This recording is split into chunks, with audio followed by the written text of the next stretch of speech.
السلام علیکم ورحمۃ اللہ وبرکاتہ۔ کیا محرم کے مہینے میں مچھلی یا چکن کھانا حرام ہے؟ اور کیا اس مہینے میں گوشت کھانا منع ہے؟ اور کیا ایسا کرنے والا یعنی محرم کے مہینے میں مچھلی یا گوشت کھانے والا گنہگار ہوتا ہے یا نہیں؟ آج کی اس ویڈیو میں آپ کے سامنے اسی مسئلے کو وضاحت کے ساتھ بیان کرنے والا ہوں۔ آپ ویڈیو کو آخر تک ضرور دیکھیں۔ سب سے پہلے آپ یہ بات اچھی طرح یاد رکھیے کہ اسلام میں کسی چیز کو حرام یا حلال ٹھہرانے کا حق صرف اللہ تعالیٰ اور اس کے رسول صلی اللہ علیہ وسلم کو ہے۔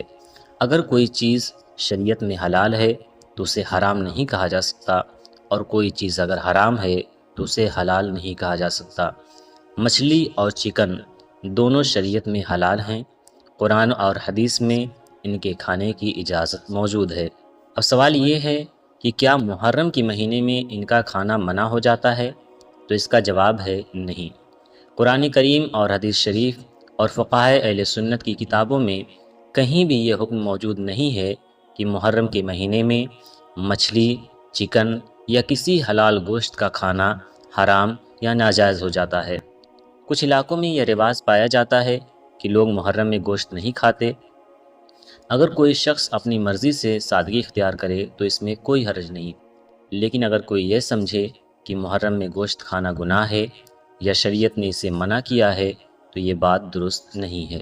اس لیے اگر کوئی مسلمان محرم کے مہینے میں مچھلی کھاتا ہے، چکن کھاتا ہے یا کوئی دوسرا حلال کھانا کھاتا ہے تو اس میں کوئی گناہ نہیں ہے۔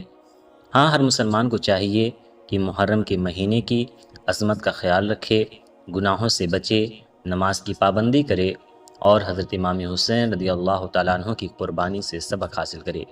تو خلاصہ یہی ہے کہ محرم کے مہینے میں مچھلی یا چکن کھانا بالکل جائز اور حلال ہے، شریعت میں اس کی کوئی مناہی موجود نہیں ہے۔ اللہ تعالیٰ ہمیں دین کی صحیح سمجھ عطا فرمائے، آمین۔ ویڈیو اچھی لگی ہو تو ویڈیو کو لائک اور چینل کو سبسکرائب ضرور کریں۔